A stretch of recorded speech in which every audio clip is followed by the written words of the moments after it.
Look at her, crying on the driveway. It's pathetic. She really thought we'd help her. With that crumpled little note? Come on. Oh my God, this is too much. I need the surgery. Isn't that your husband? Someone whispered. Amara turned toward the giant projector screen and froze. There he was, Derek Lewis, laughing beside the same woman who'd watched her almost die. Her breath hitched as the next slide appeared. A bank statement. His signature. Her stolen future. The room went silent. Cameras flashed. And suddenly every face turned toward her. The woman he once said was better off dead. But this wasn't a story of pity. It was a story of power, rebirth, and justice served in the brightest spotlight. This is her revenge reborn. Comment your city below. Before the heartbreak, before the betrayal that shattered everything she built, Amara Lewis was a woman of quiet strength. A registered nurse in Atlanta, she carried herself with the kind of grace that came from surviving too much and still choosing kindness. Her laughter filled the small apartment she shared with her husband, Derek, a man she believed loved her as deeply as she loved him. Together they had plans, saving for a home, starting a family, building a life carved from faith and hard work. But love, she'd learned, can hide shadows. When Amara was diagnosed with a rare heart condition, the world tilted. Her doctors said the surgery could save her, but only if she could afford it soon. Derek promised her she wouldn't face it alone. He swore every cent of their savings would go toward her recovery.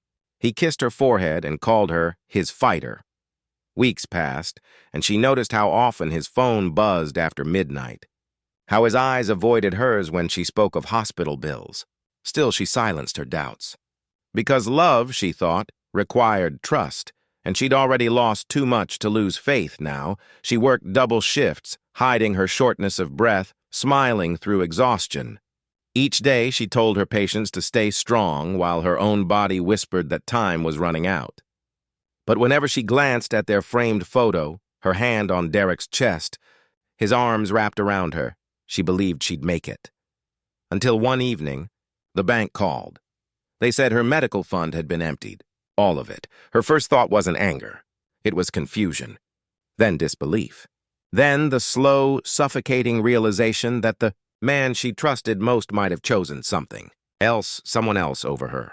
Life, and that moment was only the beginning of what would become a nightmare she never saw coming. Amara sat frozen. Phone pressed to her ear as the banker's words echoed. The withdrawal was made last Friday. Her hands trembled. She hadn't touched that account in weeks. Every dollar had been carefully set aside for her surgery, the procedure that could mean the difference between life and death. Her first instinct was to believe it was a mistake. It could be a system glitch. It could be a mix-up. Anything but this. But when she checked the transaction details, the reality cut deeper than any illness could. The withdrawal wasn't an error. It was Derek's signature. Her husband's. The man who promised to protect her had stolen the only thing keeping her alive. In disbelief, she called him. No answer. She texted. Nothing. By nightfall, she found his social media flooded with photos. Him smiling on a beach, palm trees behind him, champagne in hand, his arm around another woman. Her heart didn't just ache, it cracked open. The caption read, "Finally living my best life." The comments were worse. Friends cheering him on, strangers admiring his new love. Not one person asked about the wife he'd left behind, the woman fighting to breathe alone in a hospital bed. Days blurred. She couldn't afford her medication anymore. Her landlord threatened eviction, yet the world kept spinning as if her pain was invisible. She'd trusted love to heal her. Instead, it nearly killed her. Then came the letter, a curt message from Derek's lawyer. Your husband is filing for divorce. He wishes you well. At the bottom, a note scrawled in his handwriting. You're better off dead than dragging me down. Amara collapsed on the floor, clutching the paper. Her sobs filled the silence of the tiny apartment. Every memory, every kiss, every promise now tasted like poison. For weeks, she disappeared from everyone's radar.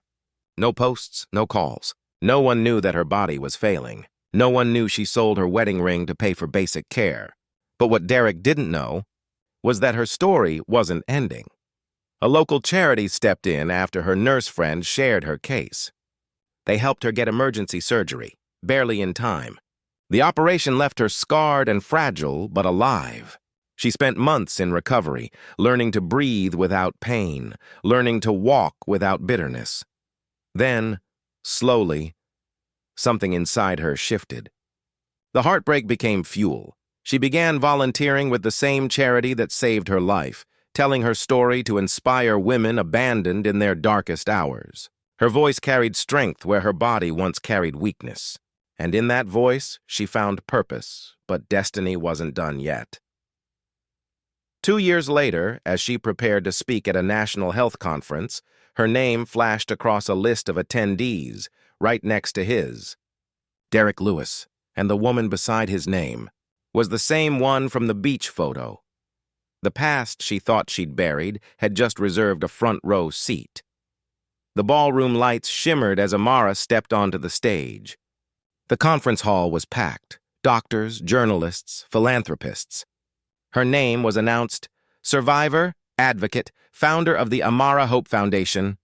Her pulse raced, but not from nerves. In the back row, she saw them, Derek and Vanessa, dressed in luxury, smiling like they owned the room. Derek's confidence faltered when his eyes met hers. The color drained from his face. Amara began her speech. Her voice was steady, warm, but every word carried the weight of truth. She spoke of betrayal disguised as love, of funds stolen, faith broken, and the cruel moment when a man chose pleasure over humanity. The audience fell silent. Even the air seemed to hold its breath. Derek shifted uneasily, whispering something to Vanessa. But Amara didn't falter. She wasn't naming names, and she didn't need to. Every syllable painted the portrait of the man he used to be. Then came the twist. She projected a slide behind her. A bank statement. Redacted except for one signature. His. Derek Lewis. The crowd gasped. Cameras clicked. Reporters scribbled notes. This, she said softly, is how far someone can fall when love turns to greed. But this, she touched her chest, is how far we can rise when we choose to survive.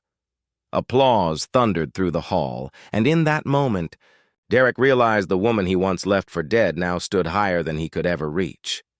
Dear audience, where are you watching from? Drop your city name in the comments. As the applause faded, Amara stepped off the stage and exhaled.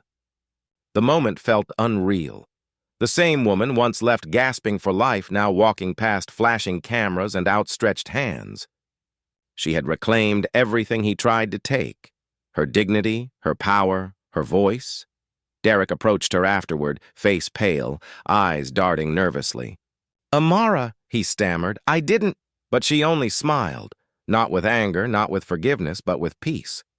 You already said everything, she whispered, and turned away. In that silence, the weight of his own choices crushed him. The empire he built on deceit now looked hollow beside her truth. Vanessa stood a few steps back, realization dawning in her eyes. She hadn't just taken another woman's husband. She'd inherited his shame. Months later, Amara's story went viral.